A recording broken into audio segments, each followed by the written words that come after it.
getting the worst news ever. I'm sorry to tell you, man, he's been killed. There's wailing, hysteria. But are those tears as fake as the crime scene? Staged by police, but filmed by cops. Literally, the TV show. The police say she wanted him dead. They didn't plot anything. That they have proof caught on hidden camera, hiring a hitman. Nobody's going to be able to point a finger at me. There's like 5,000% sure. She wasn't just 100% sure. She was 5,000% sure that she wanted her husband killed.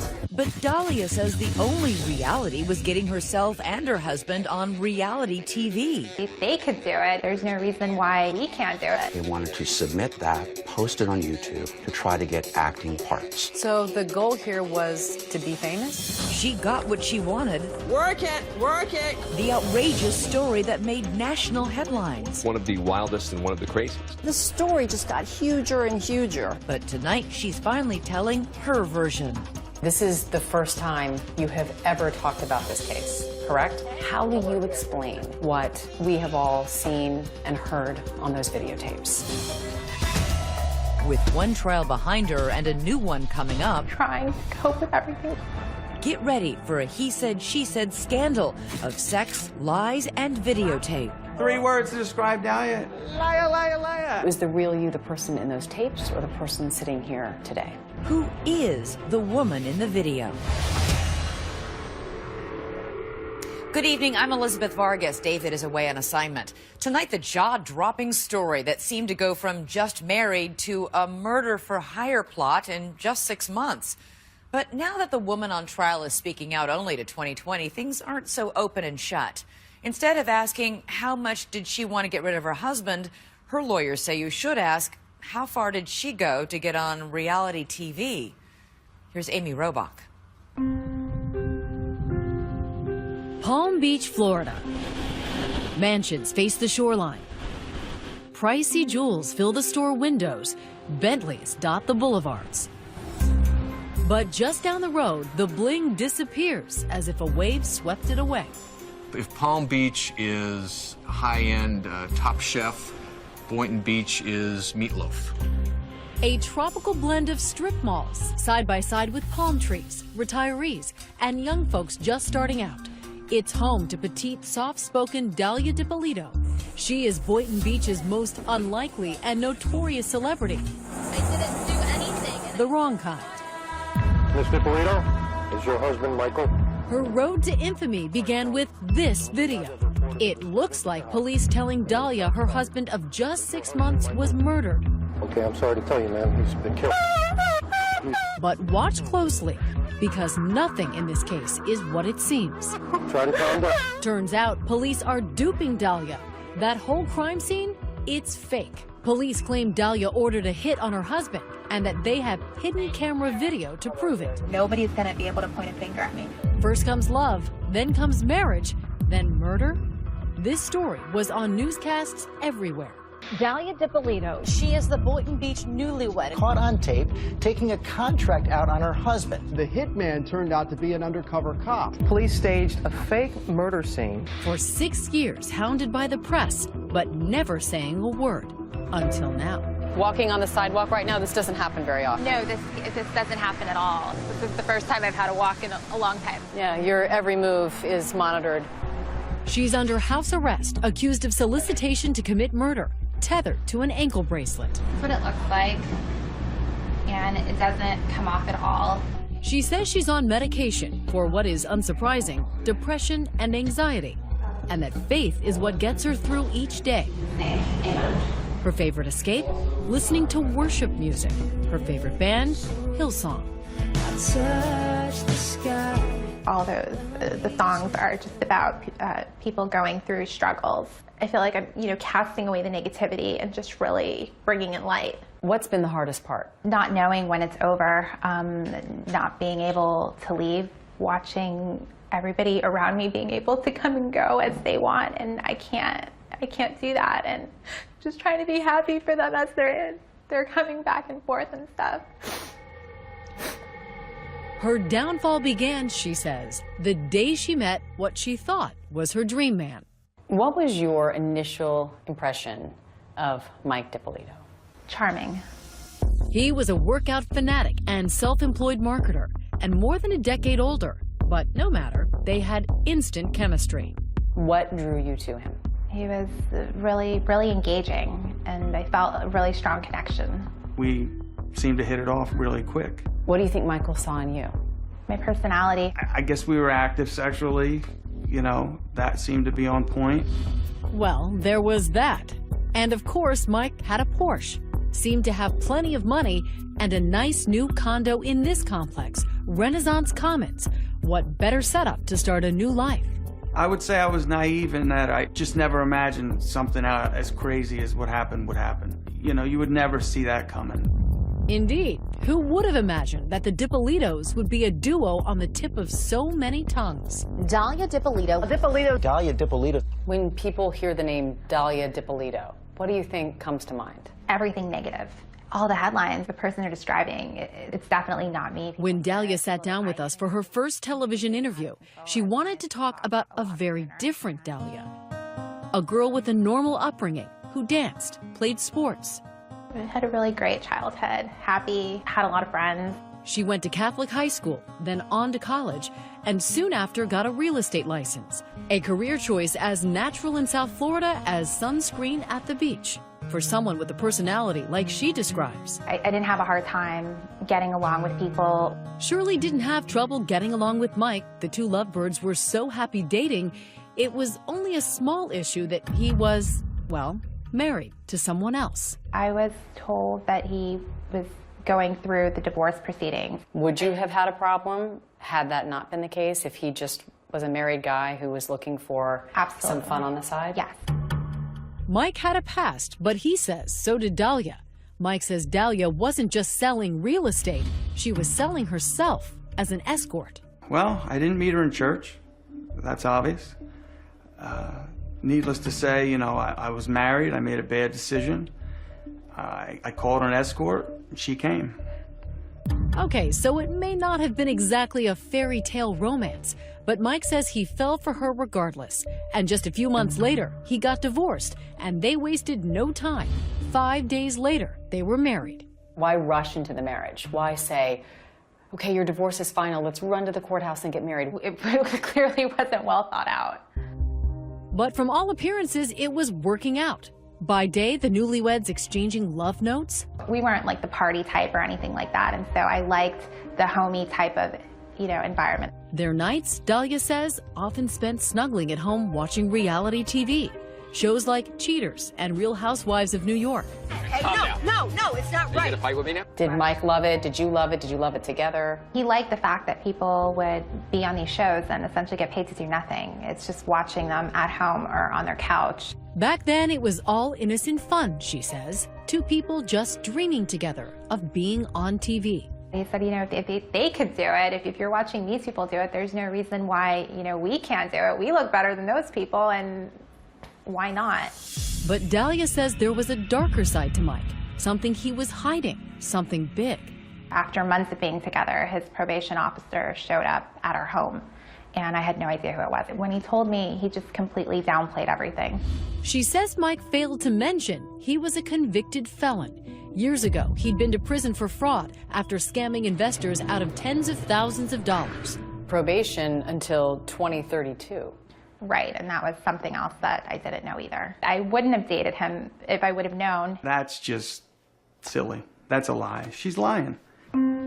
Mike says he was trying to live a very clean life to be sure he didn't violate his parole, which is why he got worried a couple of months into the marriage when strange things start happening.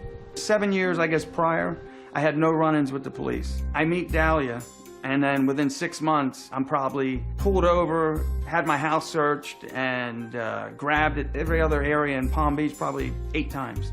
The cops say there's a reason they keep pulling him over. They are getting anonymous tips that he's dealing drugs. And I'm like, well, how's this happening? Strange things going on in his life and in Dahlia's too. Police say after just 6 months of marriage, she has other men in her life. Men who are helping her with a secret plan to get Mike's money, his condo, and get him out of the way. One of those men is in the front seat of this car. Your life straight after this, seriously, don't ever do, you know? And they're not talking about the weather. Killing somebody, come on. I mean, that's, you know, nobody's going to be able to point a finger at me. Next, the honeymoon is over. I was a little surprised. It wasn't like, you know, kill him nicely. It wasn't even like, do it nice, don't hurt him. Or... Dahlia's alleged scheming is about to become a video sensation. I'm a lot tougher than what I look. I know you're like, oh, what a cute little girl, whatever. You know, but I'm not. I could just watch the video over and over. It just is one of those clips that never gets old. Stay with us.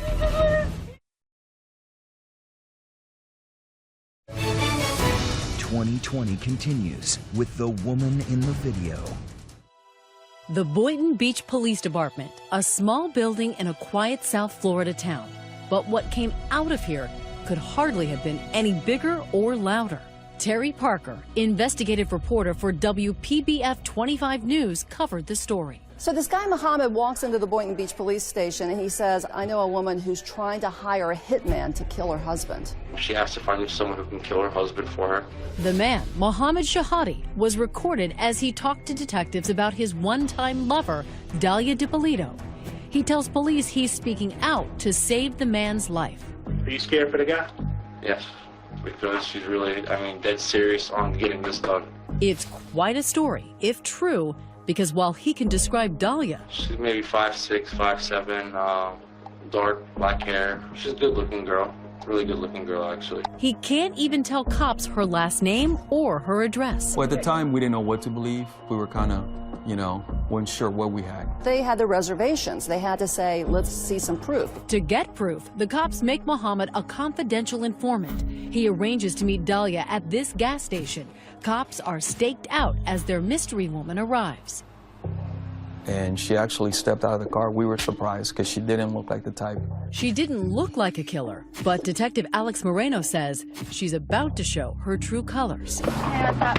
She gets into Muhammad's silver Lexus. While you can't quite see them on the hidden camera cops had installed, you can sure hear them talking about a hitman. This guy's a professional. It's not bull. Once she gets in the car and she meets up with the informant, we realized that this guy was credible. His mom is not going to get suspicious of you or anything like that. Why me? Like, do you know what telling somebody it? Nobody's going to be able to point a finger at me. She's just talking about it like she's ordering lunch. Randy Schultz is a columnist for the Sun Sentinel newspaper. You think, this is just so cold, not really acting like the typical newlywed, shall we say. Muhammad tells Dalia the hitman wants $1,200 to buy a gun. She comes prepared. She has a wad of cash in her bag and counts it out and hands it over. And shortly afterward, gives him a photo of Mike. Wipe my prints off the pictures.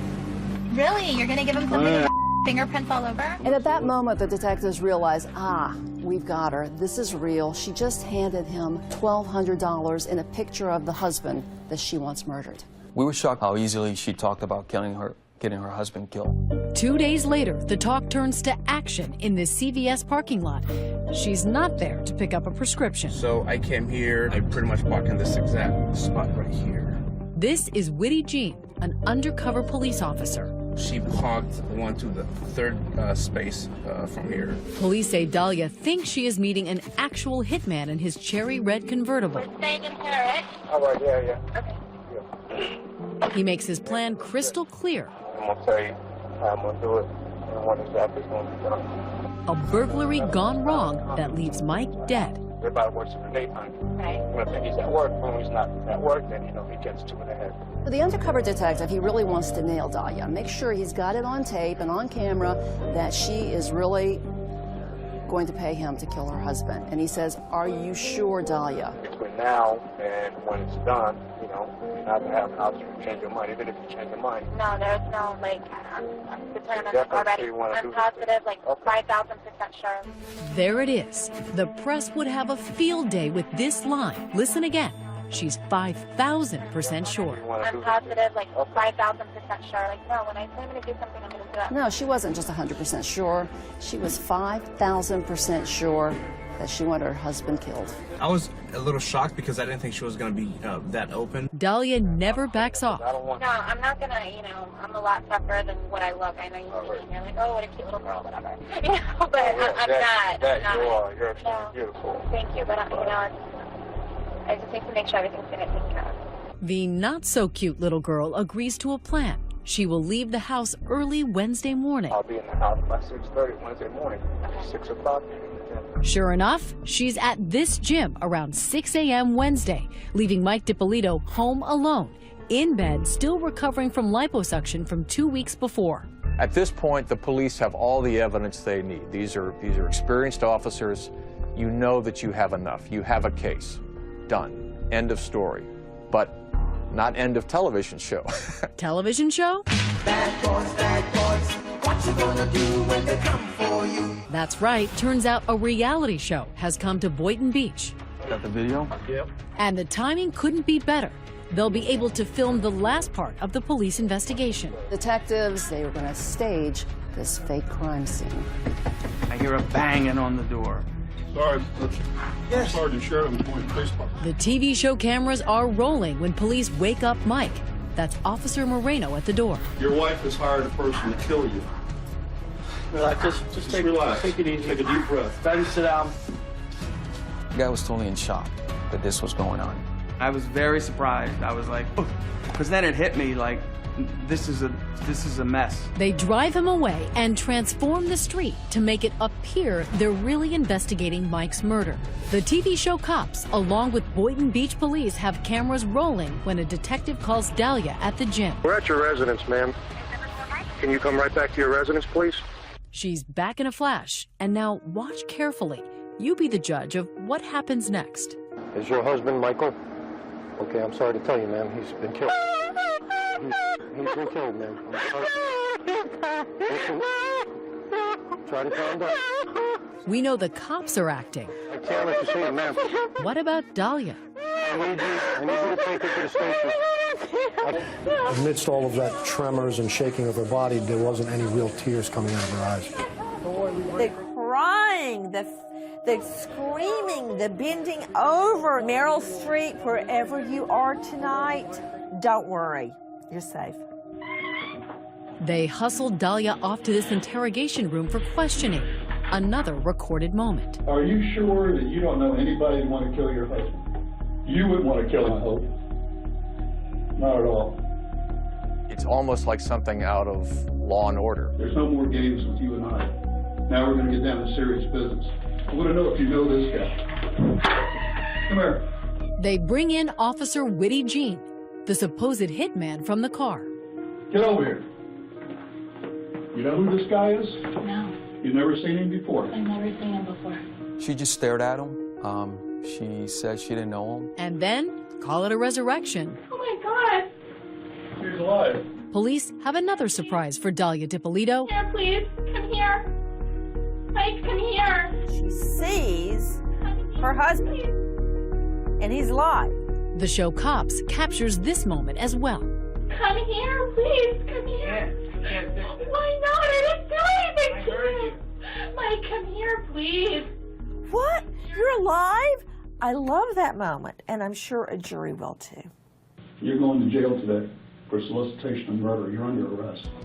I didn't do anything. Did you hear what I just told you? You kept saying, I didn't do anything. Please, I didn't do anything. Was that all you could think of to say? They were accusing me of trying to have my husband killed, and I didn't. Didn't do anything? What about the hitman? What about all those tapes? Dahlia's never answered questions about her version. How do you explain what we have all seen and heard on those videotapes? For the first time, she will.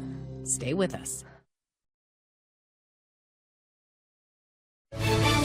We return to 2020 and the woman in the video.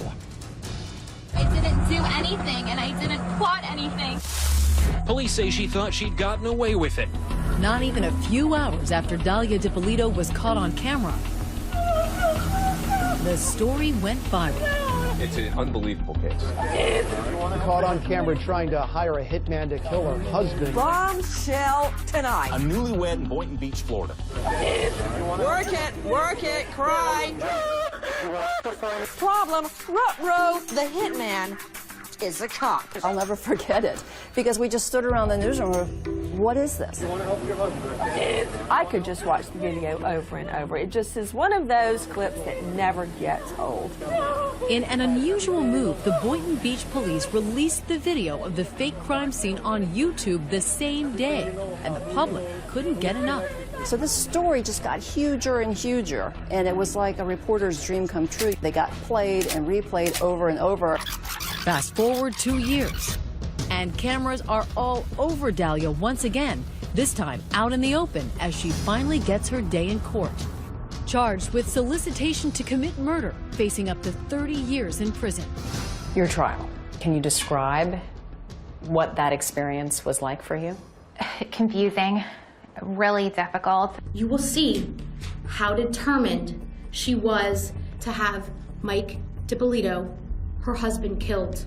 Prosecutor Elizabeth Parker tells the jury, don't be fooled by the petite, now demure-looking defendant. Dahlia is a scheming, plotting, would-be murderer. She has no guilt, no remorse, no concern for the safety of others. Really, really strong evidence. It's not often that you get the crime actually caught on tape. You know, every morning he's walking the dog like at a certain time. But what was her motive? You know, here's a new bride. They've just been married. Why? They say love is blind.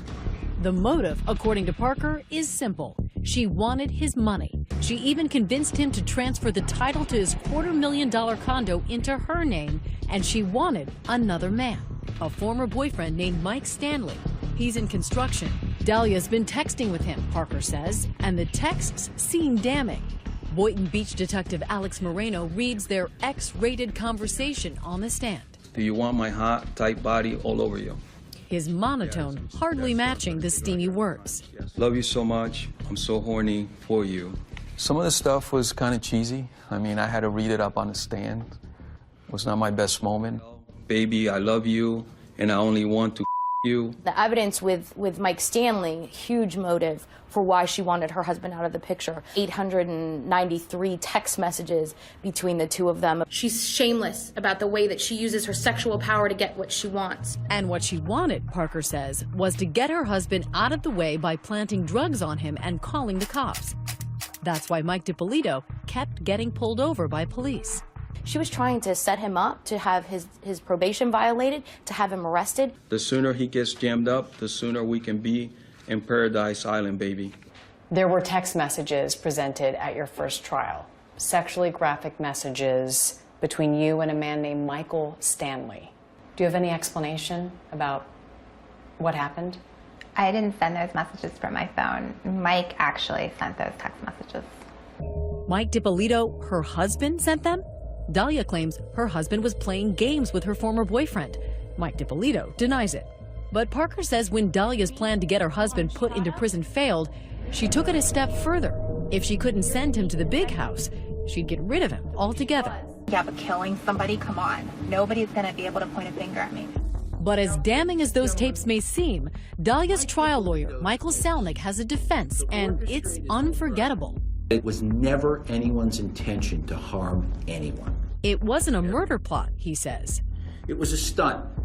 It was a hoax. It was a plot to get on television, a reality TV defense. The plot seems to thicken and thicken and then thicken again. I've seen a lot of wild and crazy defenses in my day, and this is certainly one of the wildest and one of the craziest. Reality TV has become a way to launch a center stage career. Salnick tells the jury Michael DiPolito wasn't a victim. He was an accomplice, that Dahlia, Mohammed, and Michael were working together to create some kind of videotape to try to land themselves as stars in reality TV. The website name it says welcome to realitytvcastingcall.com. Salnick presents a computer forensic expert who found that Dahlia had searched reality shows on her computer. The thing about reality TV is that anybody can do it, anybody can become famous. And a professor and expert in reality TV who explains how alluring it is to many people. If there's any way the defense is going to win here, I think she needs to take the stand. But she didn't. Why didn't you testify?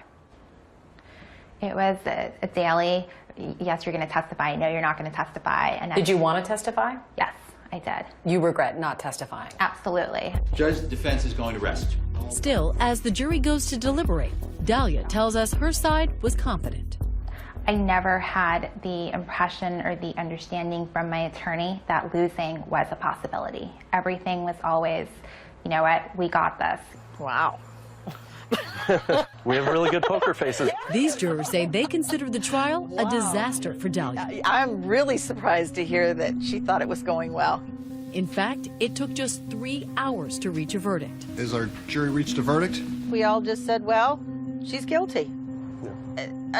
It was just kind of unanimous. We find the defendant guilty of solicitation to commit first-degree murder.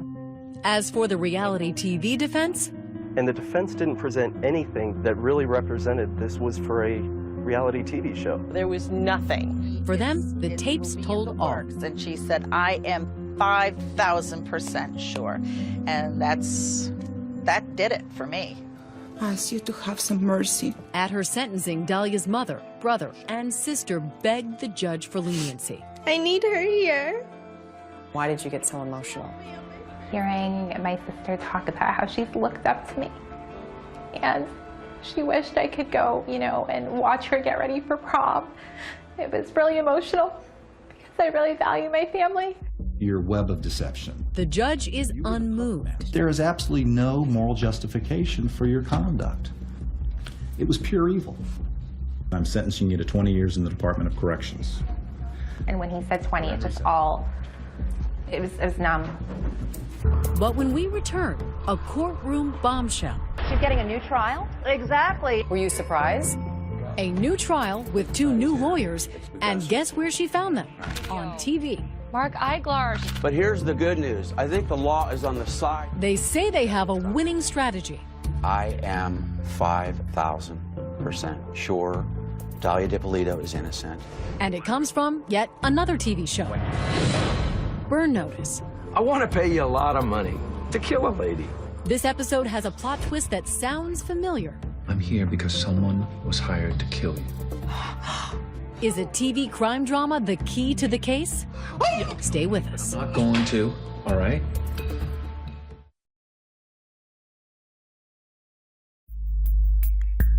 They are newlyweds like none other. Just 6 months after wedding vows with the justice of the peace, Dahlia had to face a different kind of justice.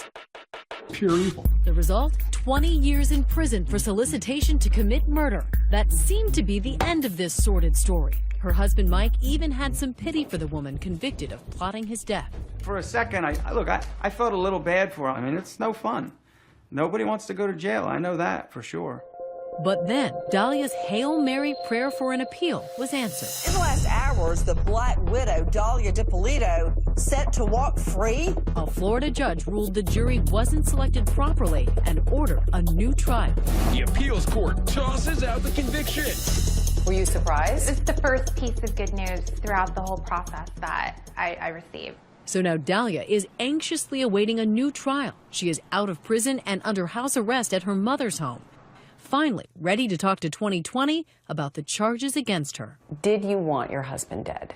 No, absolutely not. Did you hire a hitman to kill your husband? No. Because it is a pre-trial interview, her newly hired high-profile lawyers, Mark Eiglar's and Brian Claypool, wouldn't let her talk about certain parts of the case, in particular, those seemingly damning videotapes. Wipe my hands off the pictures. How do you explain what we have all seen and heard on those videotapes? I'd like to be able to explain that to you right now, but I can't because the attorneys legally have told me that we're saving that for our day in court. How damaging are these tapes to your client? They are damaging because people have formed opinions. Her lawyers have an explanation for those tapes. Our job in the second trial is to provide the proper context for the jury to see that this is not really what it looks like. He says you can't understand the tapes without understanding everything that came before. Here's a plot twist no one saw coming. He says it goes back to, of all things, another television show.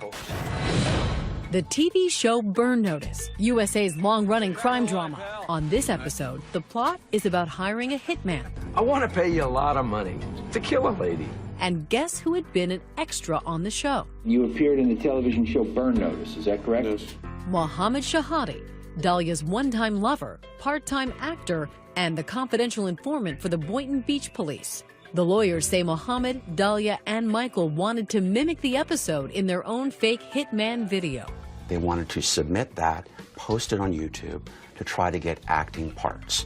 That was the plan. So the goal here was to be famous? I'm not here to tell you that what these three folks did was smart. No, not so smart. But whatever it was, Claypool says Mohammed figured it would be even better if it was recorded on real undercover cameras planted by real cops. Sure everything else is okay? Yo, what more sugar you want? You're planning a murder. Come on, stop. Mohammed is an actor in this video. You know, nobody's going to be able to point a finger at me. More acting? Right, exactly. That's all part of it. And believe it or not, he says they're not just acting, they've become real-life victims. Dahlia is a victim. Oh, I believe that. Absolutely. Claypool claims the real wrongdoers in this story are the detectives themselves. How? This special edition of Cops is filmed on location with the men and women. Remember the TV show Cops? They'd been planning to film with the Boynton Beach police for months. When Mohammed walked in with the story about a hitman, Claypool claims detectives thought they had struck gold. What the police department did is they found out she's an attractive woman. In their minds, they're like ching, ching, ching. This is a perfect skit to get on tape. Got the video? She just got in the car. He gets 2 and a head. I get in and out, catch 2 and a head, okay? This is where the explanation gets tricky.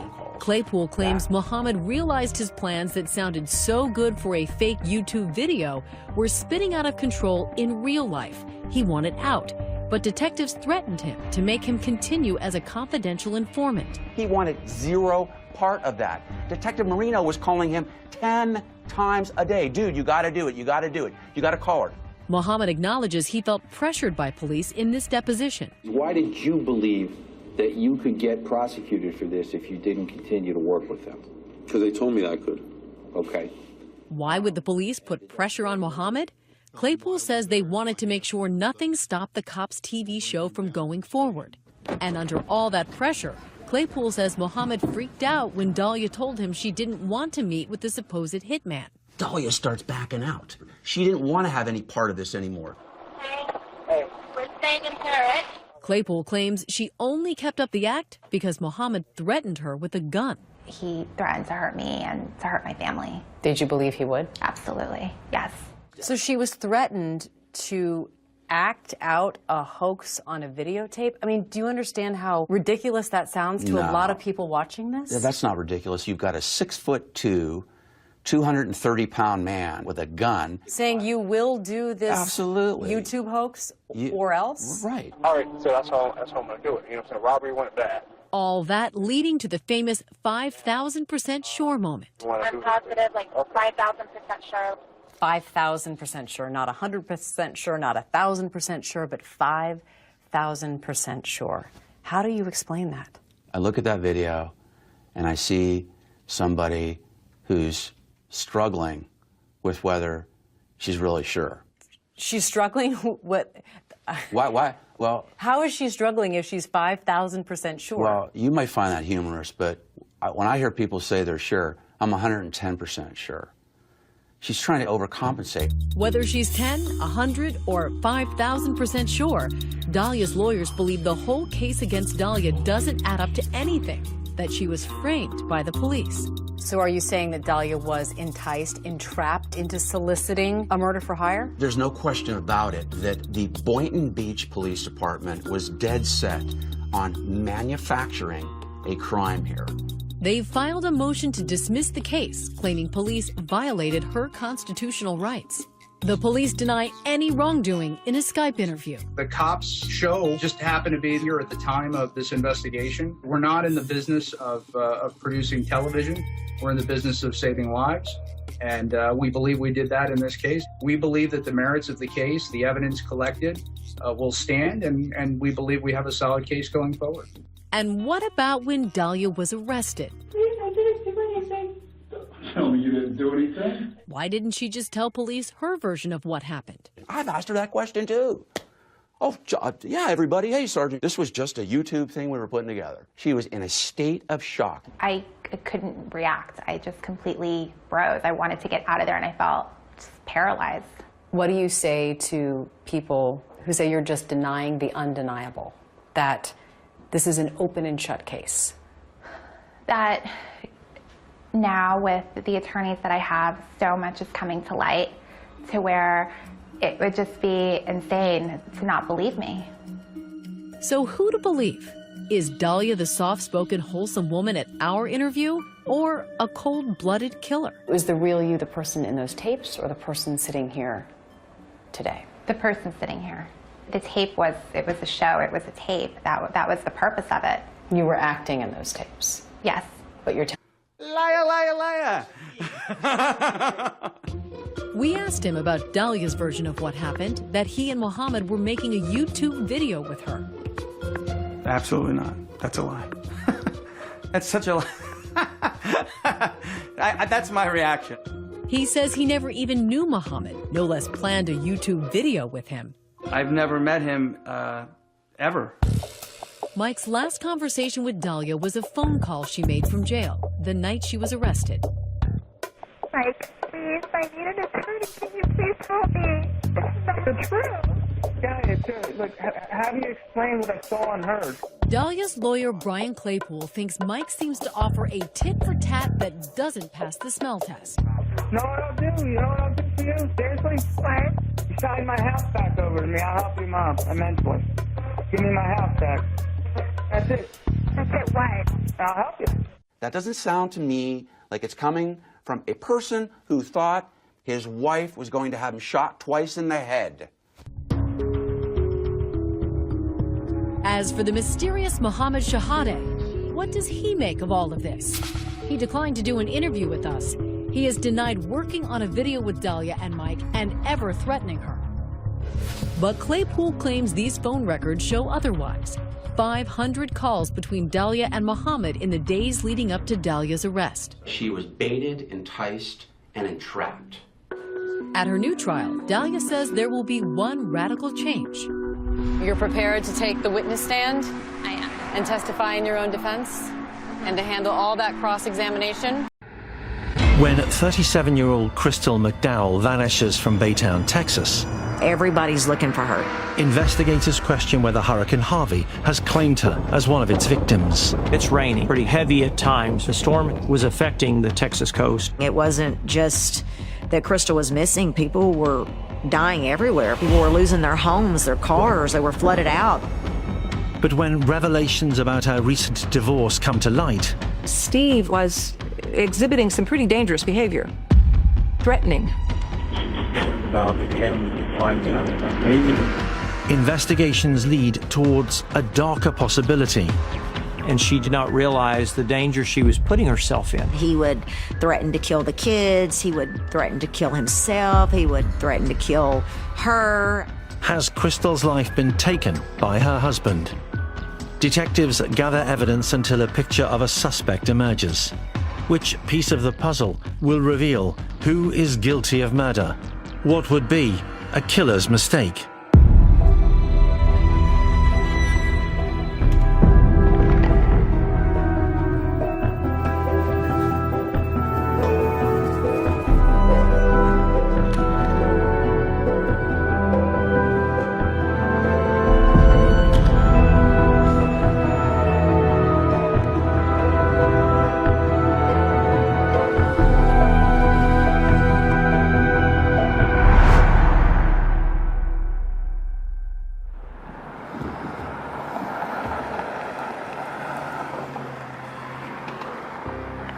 At 7 a.m. on August 25th, 2017, CCTV captures 37-year-old Crystal McDowell heading to collect her children.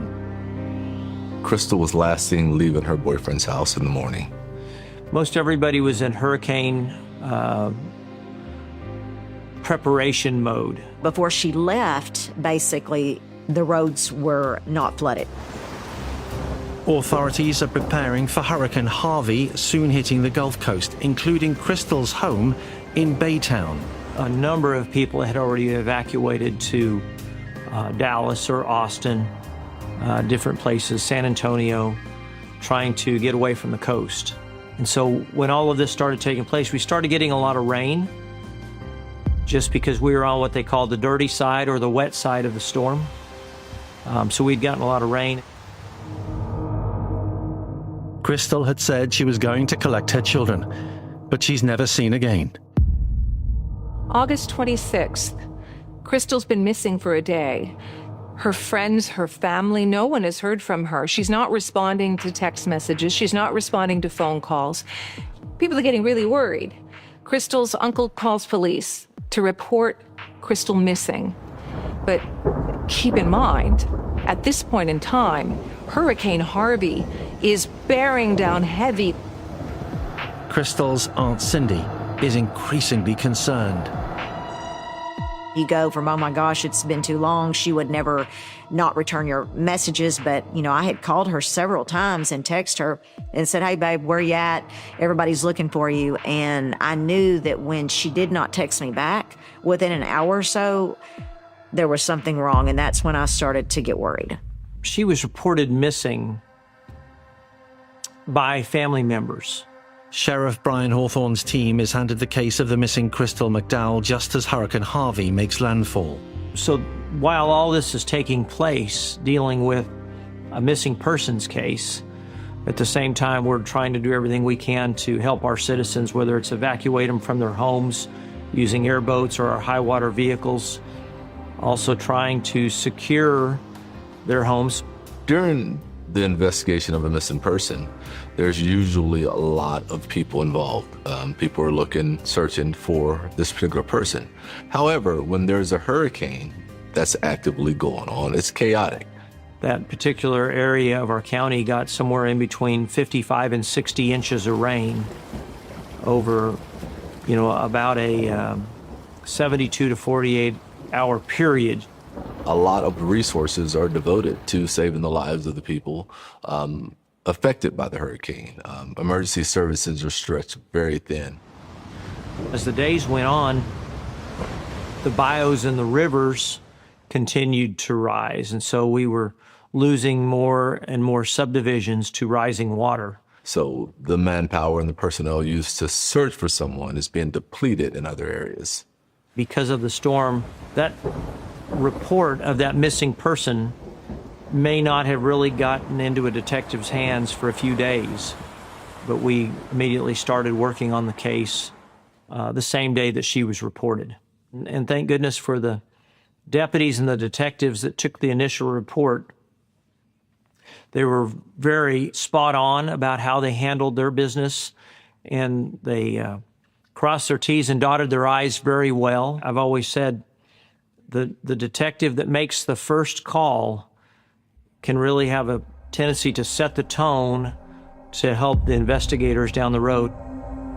Detectives begin the search by trying to confirm Crystal's last movements, the place she was due to collect her 2 children from before being reported missing.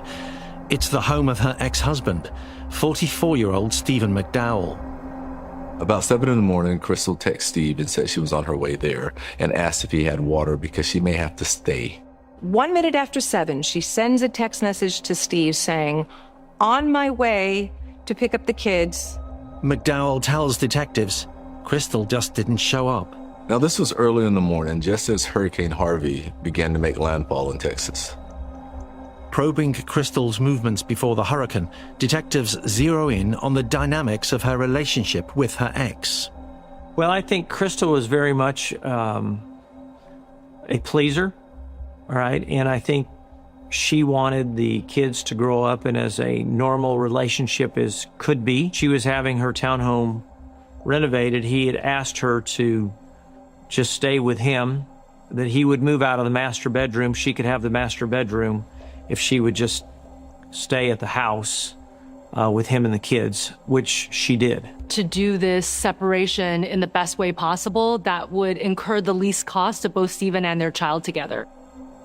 It becomes clear that Stephen and Crystal's relationship has always had its own unique dynamic. His role in the marriage was to help take care of the children because she had 2 jobs. He was very much into his kids. He spent a lot of time with his children. And in a lot of ways, he probably spent more time with the children than Crystal did. Could McDowell know more than he's saying? The couple's relationship becomes pivotal to the police investigation. Detectives hear how Crystal met McDowell in her mid-20s. He was a supervisor at one of those warehouses that services the chemical factories, particularly dealing with ethylene and plastics. He was a shipping supervisor. She had told me she had met Steve and that he was very sweet and caring and that he meant a lot to her and things may be going forward with their relationship. And I asked her basically if she thought she was in love with him, and she said, "Yes, ma'am, Aunt Cindy, I think I am." He was nice. He was very laid back. You know, she was always the wild and fun and eccentric and live life on the edge, and he always kind of let her take the front seat of everything. And I thought that was a good pair because, you know, as much as she traveled, as much as she, you know, had friends and wanted to go, he just kind of went along. I liked him. I just thought, you know, she had found her soulmate for life. McDowell offers Crystal a shot at stability. She did have a rough childhood. Both of her parents died early in life. During her childhood, they tell me that both of them were very recreational, potentially addicted to drugs. She was moved around and raised by a number of different people in the family. You know, fortunately for her, the family did pick up the pieces the best they could, and she was provided for by more than one person. Crystal is my niece by marriage. She was loved by everyone. She never let anything get her down. She was always fun and rambunctious. Yeah, she was very well taken care of by her grandparents. In spite of all the bad things that had happened, she kind of found her happy place at her grandparents. Later on, Crystal discovers a love for travel. Indeed, she found a career to match her passion for seeing new places. I've never found a person that did not like her. Ultimately, I think that's the reason she was successful as a flight attendant, because she was very forward and friendly and had the ability to draw people into her. She partied like young people. They went to the clubs, they went dancing, friend's house, spent time with her friends. Her family was very important. Her friends were almost like family. Like, she loved everybody as they were her family. So she basically just hung out and enjoyed her 20s. It's during the flight attendant years that Crystal meets McDowell. They wed in 2017. But their earlier chemistry seems to disappear when they're married. She basically, within the first year, noticed there was just a lot of signs that it just was not going to work. There was just a lot of situations that she's seen going south that she was getting concerned about. I think she just knew that they weren't compatible. He was very emotional, very needy. They started arguing a lot. Basically just growing pains of marriage, but he was so emotional that he would, you know, throw out threats. So she decides it's time to file for divorce. McDowell doesn't take Crystal's request for divorce well. They'd only been married 1 year. Stephen is somebody who doesn't take no for an answer. And even as Crystal grew distant, even as Crystal grew discontent, and no doubt talked to him about how unhappy she was and how she'd like to probably try to separate from him, he just kept coming up with reason after reason for why they had to stay together. Friends of the family say that he was extremely emotionally manipulative. They stayed together for several years after. They continue trying to make the marriage work. The two have 2 children together. In 2008, McDowell and Crystal welcome a baby boy. And 2 years later, a baby girl. He and his son were very much into gaming. They would do a lot of video games together, competing against each other and playing video games. She was mainly staying for the children. She loved Steve as a person. She respected him as far as a dad was concerned. She never spoke ill of him. She just kind of fell out of love with him. They just kind of grew apart. With Crystal still missing, a picture is emerging of an unhappy marriage, with Crystal coerced to staying with her husband. He has become, for investigators, suspect number one, a man who might well know why she's disappeared. She would say she was going to leave, but then he would threaten to kill the kids. He would threaten to kill himself. He would threaten to kill her. I mean, basically, she was torn between the whole events. I mean, she was worried about her children. She was worried about herself.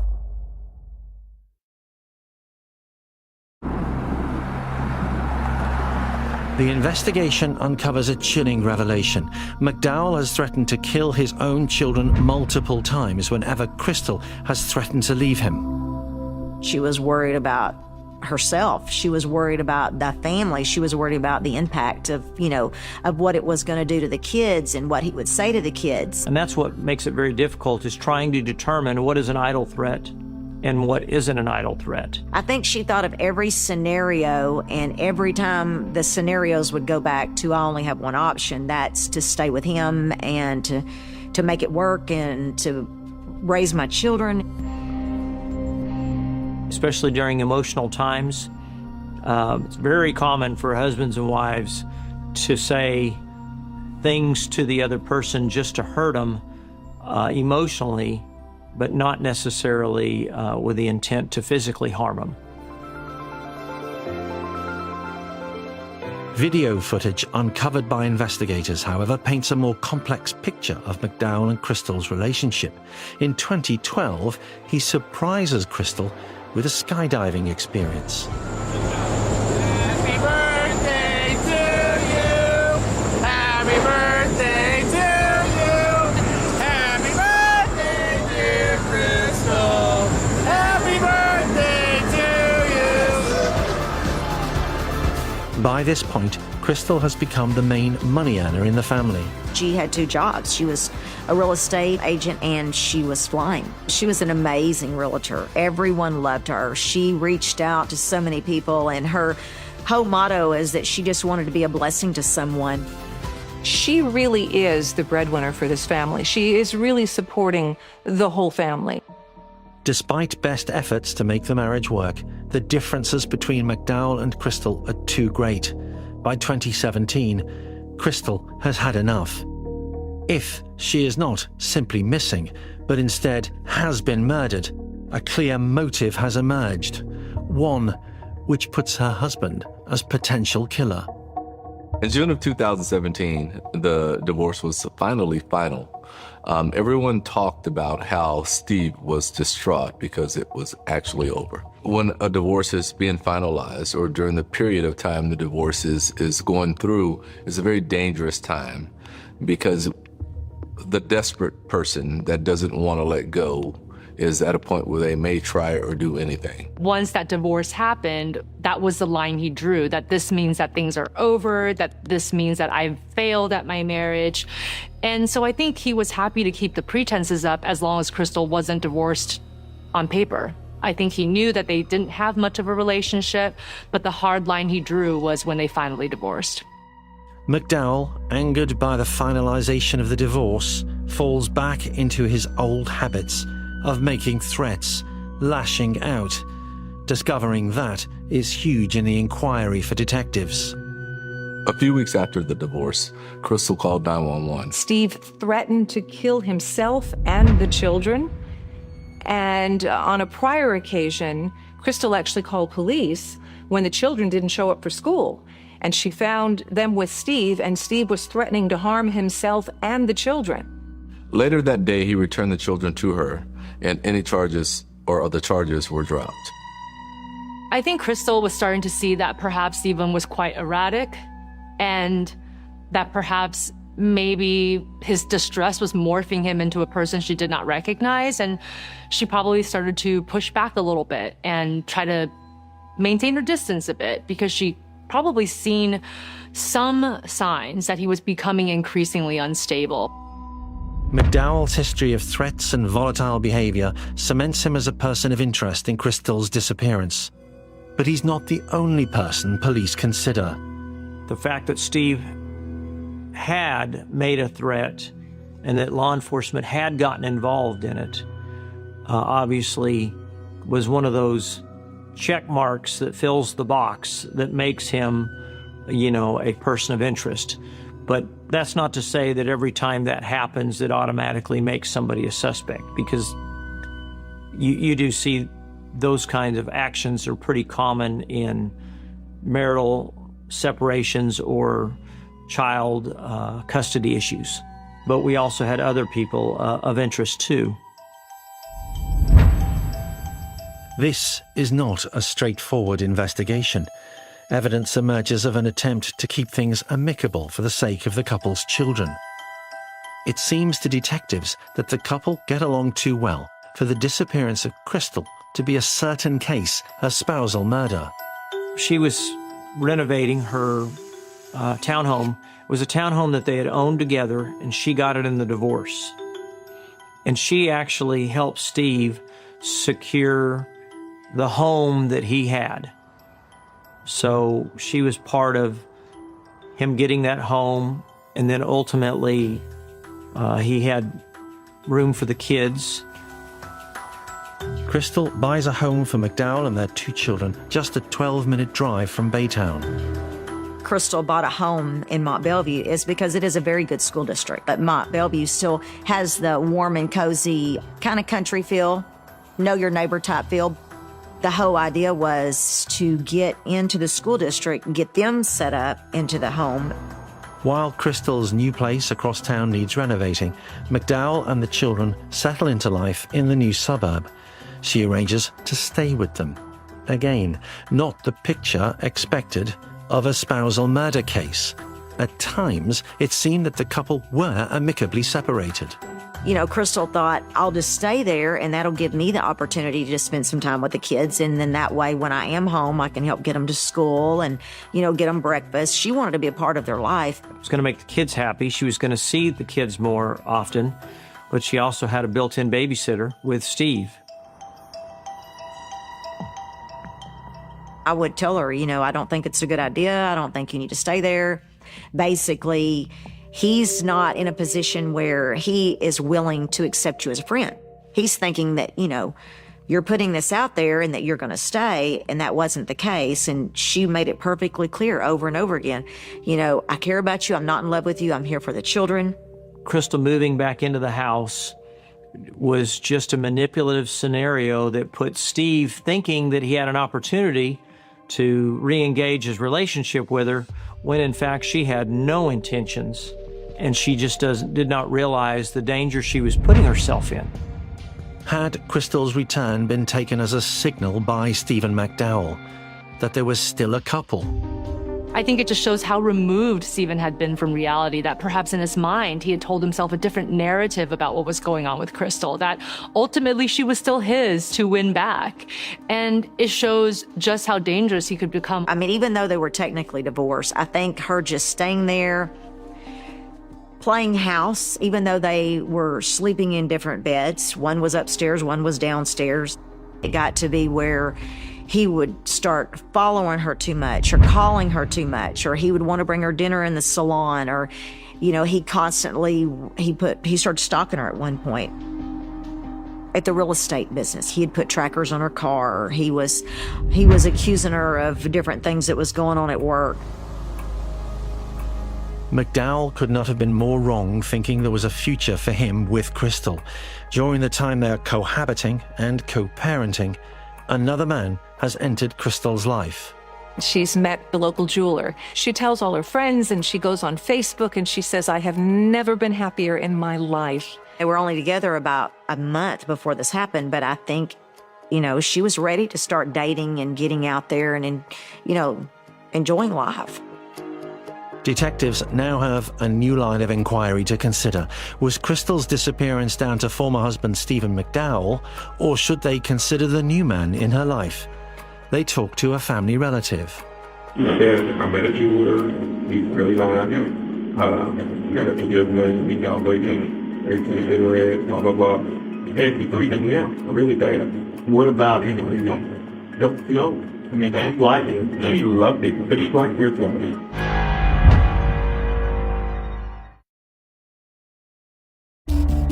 When a relative mentions feeling unsettled by Crystal's new boyfriend, detectives interview him.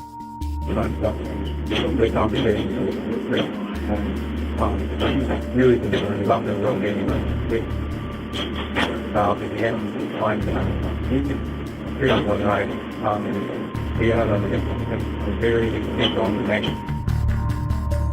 Crystal's new relationship had progressed rapidly. Within weeks of their first date, she invites him on a family holiday.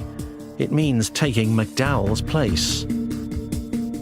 The family was going on a family cruise. Kids and everybody, and Steve was going to be a part of it. In fact, it's believed by us from an investigator's perspective and things that Steve has told us that Steve intended on hoping to get remarried to Crystal on the cruise. And so as the relationship with her new boyfriend was developing, she then realized she did not want to go on the cruise with Steve, and ultimately she wanted to go with her new boyfriend, not her ex-husband. To those around Crystal, it was clear she didn't want Stephen, and Stephen just wasn't getting the message. He'd even planned that the couple renew their vows on the cruise. And I think he just had thought so much stuff up in his mind about renewing their vows and just falling back in love. I think he basically just, I would say kind of delusional about it. I think Stephen had a very rich fantasy life in his head for a very long time. From the time when their marriage was truly not happy, but he was still pretending that there was a marriage there to salvage in the first place, to wanting to propose to Crystal on this cruise. I think she wanted Steve to go so she would have a built-in babysitter on the cruise ship with the children, so she could enjoy her family and enjoy other people on the cruise. We don't believe, from a sheriff's office perspective, anything that the investigators found, that she was interested romantically with Steve. At some point, she realized or thought that this may be a bad idea and uninvited Steve. So she has to break the news to Steve that he won't be going on the cruise this time, that she's going to be taking her boyfriend. You know, she was divorced. Steve was devastated about being uninvited. Could rejection be a trigger for murder? On August 24th, Crystal tells McDowell that her new relationship is blossoming. She had come home to Steve's house, which was her home at the time, where she was staying, and he felt like she was going to stay there with him all evening. They were going to, do the whole hurricane thing as a family. They were going to shelter in place there at their home. He was out in the backyard playing with the kids. She went in and took a shower and got dressed. And prior to her leaving, he comes in the house and he finds her dressed to the nines to go out with her new boyfriend. He thought it was going to be a Steve and Crystal and the kids' evening. Instead, she left. They drove down to Clear Lake. It's a little community town south of Houston. There was a very large mall there, a nice restaurant. The storm was affecting the Texas coast. Because Hurricane Harvey is getting stronger, Crystal decides that she'll stay the night at her new boyfriend's place. And I think that also definitely frustrated Steve. It's the following morning that Crystal is seen on security cameras leaving her boyfriend's house and heading back to McDowell's.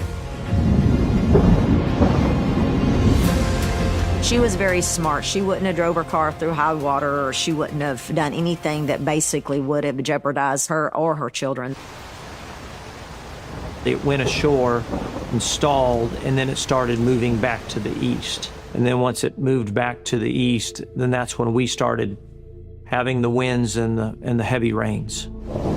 It's as Aunt Cindy braces her home for the approaching hurricane that a text from her son suddenly arrives.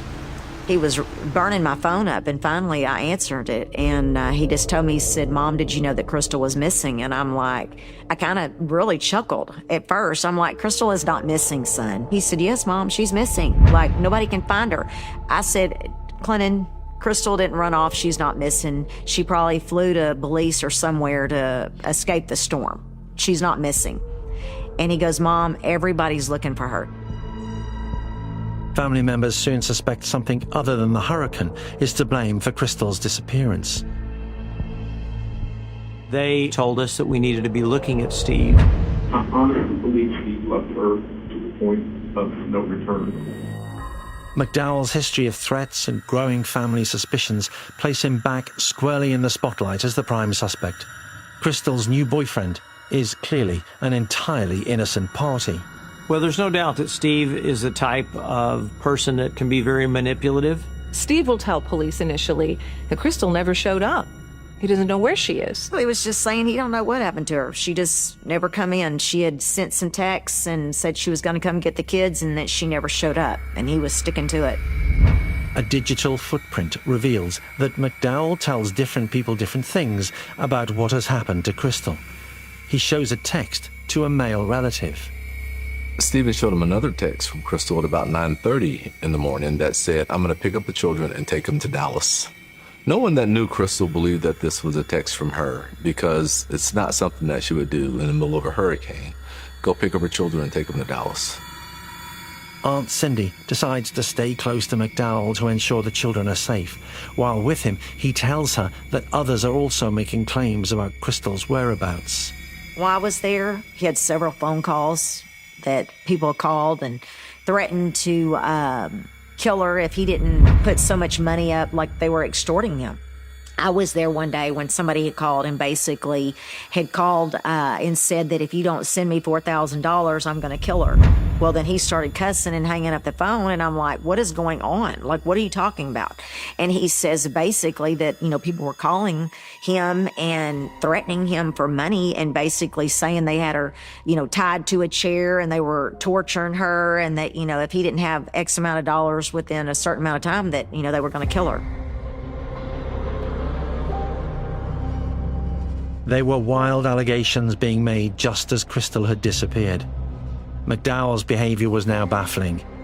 He appeared at times to be evasive and at other times to want help. Steve was very willing to talk to us. Steve never one time ever stopped us, denied us anything. Everything from downloading the electronic system in his car. There was all kinds of different things that we did from a forensic value that he could have stopped us, where we would have had to have gotten a search warrant. Instead, he was more than willing to sign and give consent for us to continue to investigate and dig into some of his issues that could have been protected if he'd have chosen to. McDowell's erratic behavior, hoax calls, the involvement of other persons of interest, all makes the detective work challenging, as does Hurricane Harvey. Normally, the search would be on in full force, but right now, Hurricane Harvey is hammering down on the region. Entire cities are just swallowed up in floodwaters, and the rain won't stop. It continues, so the waters are rising, and homes are underwater, and entire neighborhoods are flooded. And the police are doing everything they can, but a lot of these deputies and these police officers, their homes are underwater. They can't get to scenes because there's no way to get there. So a normal investigation can't happen right now. It's impossible. But police are doing everything they can to try to fit the pieces together. Unable to search on foot for the still missing Crystal, detectives turn to local businesses, scouring surveillance footage for clues. On August 29th, a friend of Crystal McDowell calls detectives with vital information. 3 days after she's been reported missing, Crystal's car is found. A friend sees her Mercedes parked outside of a Motel 6 in Baytown. Police get to the scene, but it's odd because Crystal's car is parked outside this motel and the doors are unlocked and the keys are inside the car on the console. this is really strange. They can't even get the car out because the waters are still rising and the car is submerged, so they have to have it towed out. Now, they submit the evidence to the FBI's forensic lab, but with everything flooded, you can imagine, everything is slowed down. So this is, you can imagine trying to run through floodwaters. That's kind of the way this investigation is going. Nothing is moving quickly. Everything is just a slog trying to get this piece put together. As they await forensic results from Crystal's car, police scour video surveillance in the area and zoom in on a face that they recognize. There's more security footage that surfaces from a local gas station. Steve is seen dumping something into a trash can at this local gas station and leaving. Now, you would normally think, well, the investigators are going to search to see what the contents are of that trash can, but everything is underwater. Everything is washing away. They were not able to find out what those contents were because that garbage can had been swept away by floodwaters. 2 weeks into the investigation, as Hurricane Harvey clears, crucial evidence emerges. The evidence just continued to keep mounting, and most of it was video surveillance from business security cameras, whether it was the service station where we later found her car at a Motel 6 parking lot, and the gas station caught somebody parking the car, right? And that person that got out of the car resembled Steve.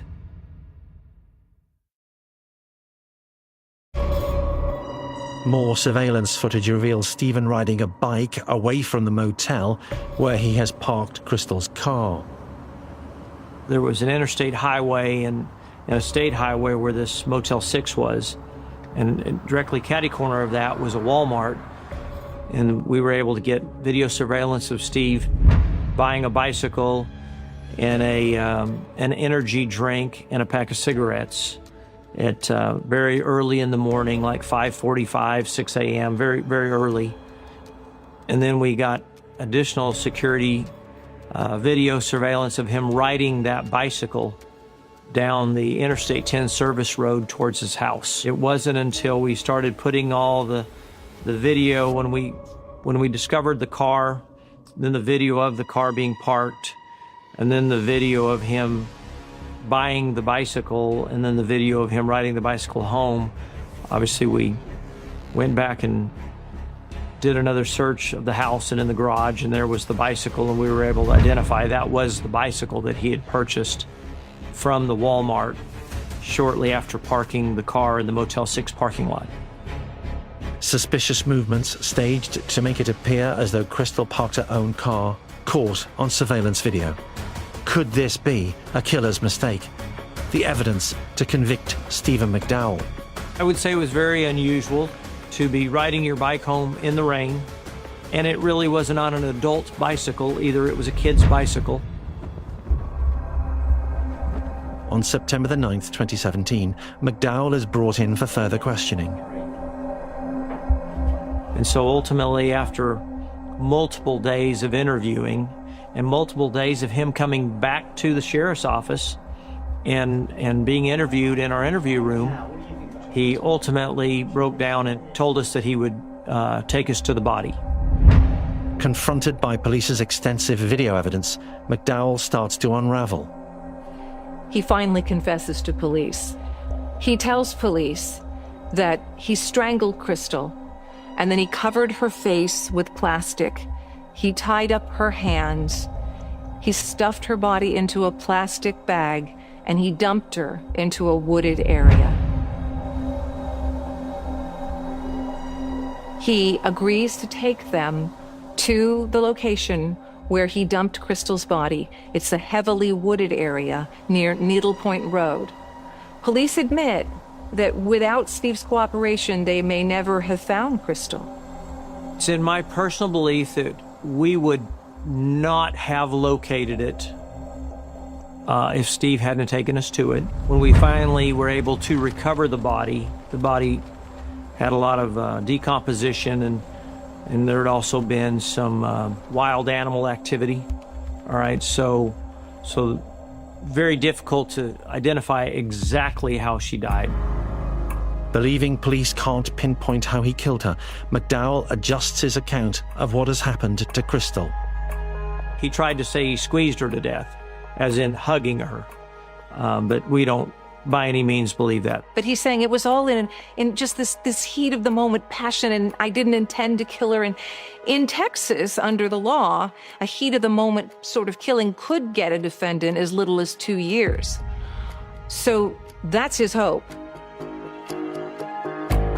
On June the 5th, 2019, McDowell faces court in Galveston County, accused of murdering Crystal.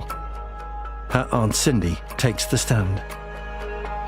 We were subpoenaed, so I was sitting outside because we weren't allowed to go in. And I want to say, just seeing the bicycle roll up, seeing the dentist come in, those kind of things were like a punch in the stomach. It made it real for me. That was probably when I knew that this was a real thing. Like, there was more details. I mean, I think when you're going through the emotion of it, you know, you've got a death, you've got the murder, you've got the kids, you're overwhelmed. McDowell pleads not guilty, forcing Crystal's family to endure the ordeal of a trial. But he doesn't anticipate the prosecution's star witness. And that the daughter said that she saw, her father saw Steve strangling Crystal. So I just have to assume that everything that we have discussed as a prosecuting team and with the Texas Rangers and my detectives, that she obviously walked in and saw Steve strangling Crystal. A crushing blow for McDowell. His young daughter testifies in a way which might convince a jury he intended to kill her mother. We had initially heard that the children were both asleep upstairs when Steve killed Crystal. This little girl testifies that she actually woke up while her mommy and daddy were arguing. She'd gotten up to go to the bathroom. She heard her mommy and daddy arguing, she said. She said they were fighting about the marriage breaking up. She said they were fighting because daddy was mad because mommy was going out with this new guy. His daughter's testimony significantly undermines McDowell's defense. It takes 4 minutes to smother someone. I mean, at some point you would think he would have snapped and realized, what am I doing? My child's watching and my wife's dying, but of course I wasn't in his mind. There is no heat of the moment here for Stephen. I think this is something that he contemplated for a while. I think he probably abides by the adage of, if I can't have her, no one can. There's maybe a bit of that possessiveness in there. And of course, him being out of touch with reality. And I think when he realized that the relationship was truly coming to an end and that his fantasy life could no longer make sense of what was actually happening, this was going to be the natural step he would take. By June 12, 2019, the jury has heard the evidence. Do they believe Crystal McDowell's death was a tragic accident or murder? But the jury isn't buying that. They've heard too much, they've seen too much. They know about his previous threats to kill the children and himself. Stephen McDowell is convicted of murder in the death of his ex-wife, Crystal. He's sentenced to 50 years in prison. The earliest he could be paroled is the year 2042. He destroyed his children's life. I mean, he destroyed Crystal and, her dreams and her goals and her visions of, her family, and the kids will grow up without a mom. But at the end of the day, I guess the most part of my feelings go for pity. I feel bad for him that he made that choice. Stephen McDowell was wrong to believe he could murder his ex-wife in front of his children and use a hurricane as cover. When we were able to capture him on video, you know, in the early morning hours buying a bicycle. And it was very in conjunction with the time of that the car was being parked. You know, because it didn't take too long just to get an idea of how long it takes to walk from the parking lot. Those were the pieces of the puzzle that we needed. Displaying a pattern of controlling violent behavior, being seen by his own children strangling their mother, and failing to account for surveillance cameras which proved his wife's life had not been claimed by a hurricane, had proved to be a killer's mistake.